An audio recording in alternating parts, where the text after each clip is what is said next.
কথা আপনারা মানুষ আর একটা ভাবে উত্তরসূরি রেখে যায়, সেটা হচ্ছে তার আদর্শের উত্তরসূরি। এরকম আদর্শের উত্তরসূরি রেখে গেছে শ্রীরাম মুরাকান্দি, হরিচাঁদ ঠাকুর এবং আমরা মনে করি আমরা তাদের আদর্শের উত্তরসূরি।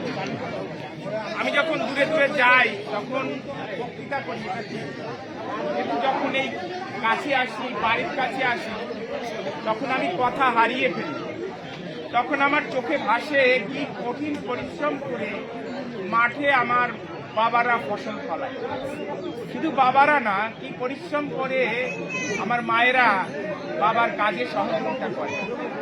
সেই পরিশ্রমের মূল্য কোনোদিন এই রাষ্ট্র পরিশোধ করে। সেই শ্রমের উপর দাঁড়িয়ে আছে এই রাষ্ট্র, অথচ সেই শ্রমের মূল্য কোনোদিন তারা ফিরে পায়নি। এই সমাজ শুধু দিয়েছে, পায়নি। এই সমাজের চোখের জলের হিসেব কেউ কোনোদিন নেয়নি। 1971 সালের স্বাধীনতা যুদ্ধে এই সমাজের 1 কোটি মানুষ শরণার্থী হয়েছিল, কাঁদতে কাঁদতে বুক ভাসিয়েছিল। এই সমাজের কবি তিনি বলেছিলেন, দেশের মাটি শেষের প্রণাম দিল। এইরকম গান, এইরকম হৃদয় বিদারক গান পৃথিবীর আর কোন কর্মী কবি গাইতে পেরেছে কিনা আমার জানা নেই। এই পরিশ্রম, এই ত্যাগ, এই অশ্রু আমরা কখনো চিন্তা করি না। আমি সত্যিকার অর্থে বলছি, আমি ছোটবেলা থেকে এই পরিশ্রম দেখে বড় হয়েছি। আমি বুঝতে শিখেছি, এই পরিশ্রম দেখে আমি বুঝতে শিখেছি সারা বাংলাদেশের কৃষক সমাজ আসলে কতটা বঞ্চিত, কতটা অবহেলিত। সেই অবহেলার একটা প্রতিকার, সেই অবহেলার মূল্য পরিশোধের জন্য, তার একটা নিজস্ব প্রতিশোধ নেওয়ার জন্য আমি নিজেকে তিন করে এই সহ্য করা যায় না। এই কৃষক যে ফসল ফলায় সেটা এই গ্রামের হাটে বিক্রি হয় 10 টাকা, আর ঢাকা শহরে সেটা বিক্রি হয় 80 টাকা। অথচ ওই 80 টাকা পাওয়ার কথাই কৃষকের, কিন্তু পায় না। এই যে বৈষম্য, এই যে শোষণ, এর বিরুদ্ধে কেউ কথা বলে না। কোন রাজনৈতিক দলও কথা বলে না বলেই প্রচলিত রাজনৈতিক দলের সাথে আমি যেতে পারি। আমার দাদা এখানে বসে আছে, হারানিকা, আমাকে মাঝে মাঝেই বলতেন, তুমি অনেক বোঝো, রাজনীতিটা বোঝো, তুমি যদি মনোযোগ দিয়ে রাজনীতিটা করো তাহলে হয়তো এই সমাজের নেতৃত্বটা, এই সমাজে যে রাজনৈতিক দল আছে সেই রাজনৈতিক দলে আমরা একটা নেতা খুঁজে পাবো। কিন্তু আমি পারি না, এখনো পারছি না। এখনো একটি রাজনৈতিক দলে গেলে একটি ভালো জায়গা তৈরি করতে পারি, কিন্তু আমি পারছি না। পারছি না কেন? পারছি না আমার মানুষের জন্য। আমার সেই মানুষরা, এই মানুষের অধিকারের কথা যে রাজনৈতিক দলে বলতে পারে না, সেই রাজনৈতিক দলে কি আমার লাভ কি? যে রাজনৈতিক দল কৃষকের জন্য একটি কমিশনের দাবি করছে না, যে রাজনৈতিক দল আজকে শিক্ষা ব্যবস্থাকে সঠিক করার জন্য শিক্ষা কমিশন দাবি করছে না। আজকে বাংলাদেশে এই 1.5 বছরে 12টি কমিশন হয়েছে, অথচ শিক্ষা কমিশন এবং কৃষি কমিশন হয়নি। এই রাজনীতির সাথে আমি থাকতে পারিনি, আমাকে ক্ষমা করতে। আমি এসেছি এই সমাজের দুঃখ বেদনার কথা বলার জন্য, এই সমাজের অধিকারের কথা বলার জন্য, গুরুচাঁদ ঠাকুরের আদর্শে উজ্জীবিত হয়ে এই সমাজের অধিকার প্রতিষ্ঠা করার জন্য। আমি সে কারণে আজকে স্বতন্ত্র প্রার্থী হয়েছি গোপালগঞ্জ। অনেক প্রশ্ন অনেকে আমার থেকে তুলে দিয়েছে, আমি স্বতন্ত্র প্রার্থী না হয়ে কেন কোনো রাজনৈতিক দলের প্রার্থী হলাম না। আমি তাদের সকলকে মিলিতভাবে বলেছি যে রাজনৈতিক দলের প্রার্থী হলে রাজনৈতিক দলের দাস হয়ে যেতে হয়। সেই রাজনৈতিক দলের আদর্শ বাস্তবায়নের জন্য জীবনের সব কিছু দিয়ে দিতে হয়। আমি এটা পারবো না। আমি আমার জীবনকে প্রস্তুত করেছি হরিচাঁদ ঠাকুর, গুরুচাঁদ ঠাকুরের আদর্শে, বীরেন বিশ্বাসের আদর্শে। আমি এই সমাজকে দিয়ে যেতে চাই আমার জীবনের সমস্ত মেধা, জ্ঞান, শ্রম আমি ঠিক সেই কারণে কোনো রাজনৈতিক দলের সদস্য চাই, ভবিষ্যতে হয়তো হবে না। আমি স্বতন্ত্র সদস্য হিসাবে এইখানে এসেছি শুধুমাত্র এই কৃষকের কথা বলার জন্যে, এই নারী অধিকারের কথা বলার জন্যে, নবশূদ্র, কৈবর্ত, পণ্ডকোত্র, রাজবংশী, দলিত, হরিজন, সংখ্যালঘু, আদিবাসী এই মানুষগুলোর উপর যে অত্যাচার হচ্ছে, যে শোষণ হচ্ছে, যে বঞ্চনা হচ্ছে, সেই বঞ্চনার কথা বলার জন্য। আমি যে সবটুকু প্রতিকার করতে পারবো তা আমি বলি না, কিন্তু আমি যেটা বলি, আমি যেটা আপনাদের বলি, আমি যেটা করতে পারবো সেইটা আপনাদের বলি। সাংবাদিকরা আমাকে প্রশ্ন করেছে যে আরো 12 জন প্রার্থী আছে আপনার নির্বাচনী এলাকায়, তারা সব জায়গায় মন্দির করে দেওয়ার প্রতিশ্রুতি দিচ্ছে, তারা রাস্তাঘাট করে দেওয়ার প্রতিশ্রুতি দিচ্ছে, তারা বন বরাদ্দের প্রতিশ্রুতি দিচ্ছে, তারা চাকরি দেওয়ার প্রতিশ্রুতি দিচ্ছে, আপনি কি বলছেন? আমি বিনয়ের সাথে বলেছি, আমি মানুষকে স্বাবলম্বী করে তুলতে চাই। এই পৃথিবীতে যারা মানুষ হিসেবে জন্মগ্রহণ করেছে তারা এমন প্রতিভা নিয়ে জন্মগ্রহণ করেছে যে সুযোগ পেলে প্রতিটি মানুষ স্বাবলম্বী হয়ে উঠতে পারে, দেশের সেবা করতে পারে। আমি সেই কাজ করতে চাই। কিভাবে করবো সেই কাজ? আমি গ্রামে গ্রামে কৃষক সমিতি গড়ে তুলছি, আমি গ্রামে গ্রামে নারী সমিতি গড়ে তুলছি, আমি গ্রামে গ্রামে সমবায় সমিতি গড়ে তুলছি। এই যে ইজি ভান বাইক চালায় এদের মধ্যে সমিতি গড়ে তুলছি, এদেরকে স্বাবলম্বী করে তুলছি। আর শিশুদের জন্য তাদেরকে মাদকাসক্তি থেকে মুক্ত করে তাদেরকে খেলার মাঠে নিয়ে যাব। আমার সৌভাগ্য, এটা আমি পাবো, এটা তো আমি আশা করেছি। আমি কি জানি কিভাবে পেয়ে গেছি একটি ফুটবল মার্কা, যে মার্কাটি এই দেশের শিশুকে রক্ষা করতে পারে। আমাদের ছোটবেলাও ফুটবল আমরা কিনেছি, কিন্তু আজকের শিশুরা তাদের হাতে মোবাইল, তারা আসক্ত হয়ে গেছে। শুধু মোবাইলে আসক্ত না, তারা আরো অনেক কিছুতে আসক্ত হয়ে গেছে। আপনারা জানেন, আমরা এই শিশুদেরকে খেলার মাঠে নিয়ে যেতে চাই, এই শিশুদেরকে পড়ার টেবিলে নিয়ে যেতে চাই, আমরা এদেরকে স্বাবলম্বী করতে চাই। আমরা গতদিন ডিসি অফিসে জেলা রিটার্নিং অফিসার তিনি, তার অফিসে 13 জন প্রার্থীর সাথে মিটিং হয়েছে। সেখানে এক প্রার্থী আর প্রার্থীর বিরুদ্ধে বিভিন্ন অভিযোগ করেছে। আমি কোনো অভিযোগ করি নাই। আমি বলেছি যে বাংলাদেশের সমস্যা হচ্ছে গণতন্ত্রের সমস্যা। প্রতিটি মানুষ নির্ভয়ে যাবে ভোট কেন্দ্রে, স্বাধীনভাবে তার ভোট প্রয়োগ করবে এবং সেই স্বাধীন ভোট প্রয়োগের কারণে সে অত্যাচারিত হবে না, এই নিশ্চয়তা আমাদের দিতে হবে। সেখানে ডিসি সাহেব ছিলেন, পুলিশ সুপার ছিলেন এবং সেনাবাহিনীর এখানে স্থানীয়ভাবে দায়িত্ব তিনি ছিলেন।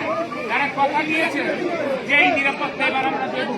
প্রতিটি নির্বাচনী কেন্দ্রে সিসি ক্যামেরা থাকবে, প্রতিটি নির্বাচনী কেন্দ্রে যৌথ বাহিনী থাকবে, প্রতিটি নির্বাচনী কেন্দ্রে পর্যাপ্ত পুলিশ এবং যৌথ বাহিনীর সদস্যরা থাকবে। আপনারা ভোট কেন্দ্রে গিয়ে ভোট প্রয়োগ করে আপনার স্বাধীন মতামত প্রয়োগ করে আপনি ঘরে ফিরে এসে নিরাপদে বসবাস করতে পারেন। এই কথা আমাকে বলেছে, কিন্তু বলার পরই আমি সন্তুষ্ট হই নাই। আমি বলছি এ কথা আমাকে বলেছে, কথা তো ভোটারদের বলেন নাই, জনগণকে তো বলেন নাই।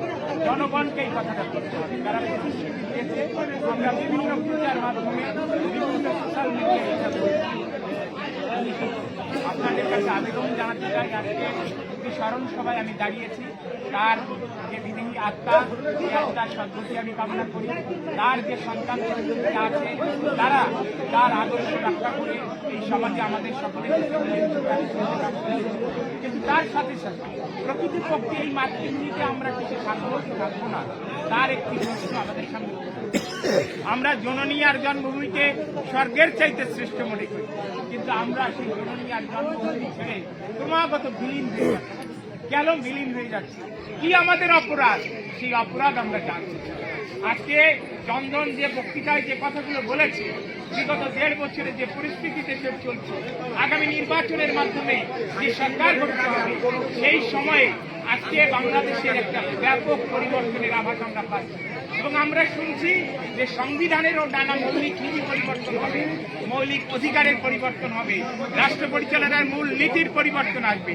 সেখানে যদি আপনার ঘরের একটি সন্তান না থাকে, সে যদি কথা না বলতে পারে সেখানে, তাহলে আপনার অধিকার, যে অধিকার 49 ঠাকুর আদায় করেছিলেন, ব্রিটিশ আমলে আদায় করেছিলেন, এখনো ভারতে সেই অধিকার আছে।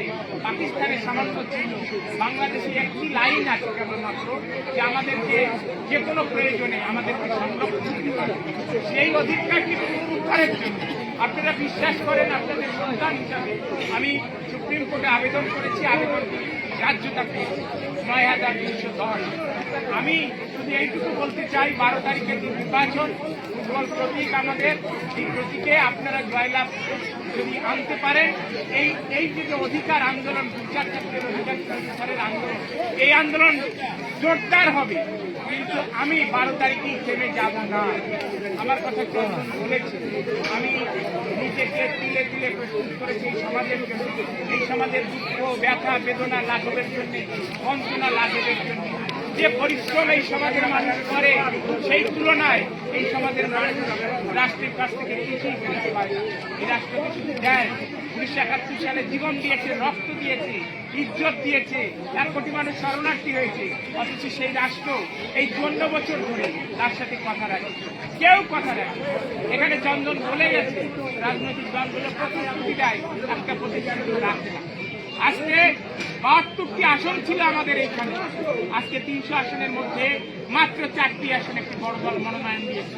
এই ৪টি আসনে মনোনয়ন দিয়ে তারা কিন্তু আমাদের কাছে বলতে চায়, আমরা তো আপনাদের করুণা করেছি, দয়া করেছি, আমরা মনোনয়ন না দিয়ে আপনারা কেউ পার্লামেন্টে যেতে পারতেন না। এটা সত্যি, বর্তমান বাস্তবতা এটা সত্যি। কিন্তু আমরা যে জন্য লড়াই করি, যে জন্য সংগ্রাম করি, সেটি হচ্ছে আমরা দয়া চাই না, আমরা করুণা চাই না, আমরা আমার অধিকার চাই। নাগরিক হিসাবে এই দেশে এই দেশের স্বাধীনতার জন্য রক্ত দেওয়ার কারণে, ইজ্জত দেওয়ার কারণে, শরণার্থী হওয়ার কারণে এই দেশে আমরা আমাদের অধিকার চাই। ওই ৭২টি আসন ফিরে চাই আমরা। ওটা ফিরে পেলে আর কোনো রাজনৈতিক দল বলতে পারবে না তোমাদের দয়া করলাম, করুণা করলাম, তোমাদের নিরাপত্তার দায়িত্ব নিলাম, তোমাদের কোনো ভয় নাই, কথা বলতে পারবে না। তখন আমাদের অধিকার আমরা পিছিয়ে নিতে পারি। আমি করজোড়ে বিরোধী করছি, আপনারা একেবারে পাথর গ্রাম, আমাদের নিজেদের এলাকা, নিজেদের গ্রাম বলতে হয়, ফলে আমি বক্তৃতা দিয়ে আপনাদের কিছু বুঝাতে চাই না। আপনারা সকলে বর্তমান দেশের পরিস্থিতি জানেন এবং বোঝেন। এখানে একটি মাঙ্গলিক ক্রিয়া হচ্ছে, এই যে মাঙ্গলিক ক্রিয়া, এই ক্রিয়ার মধ্য দিয়েও আমরা সকলেই হয়তো প্রার্থনা করছি এই দেশে আমরা মাথা উঁচু করে বাঁচতে চাই।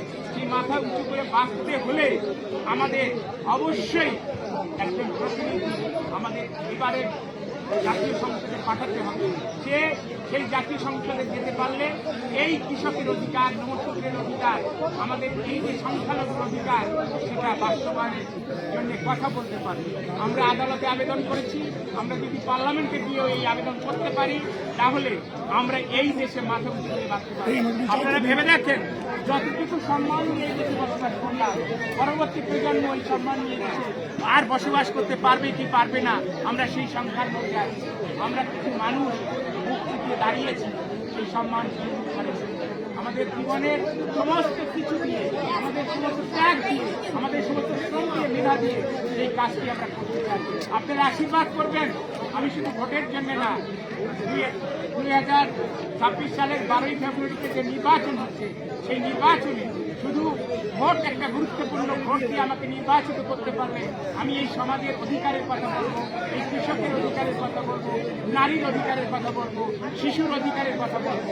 এই শিশুরা যখন গোপালগঞ্জে 23 জন শিশু অ্যারেস্ট হয়, আমি বুক চিতিয়ে দাঁড়িয়েছিলাম।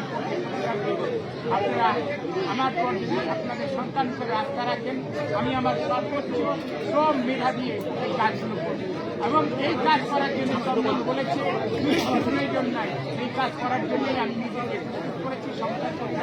আপনারা আশীর্বাদ করবেন। জীবনের শেষ নিঃশ্বাস পর্যন্ত আমি যেন আপনাদের সেবার জন্য, আপনাদের অধিকার রক্ষার জন্য, আপনাদের নিরাপত্তার জন্য সংগ্রাম করি।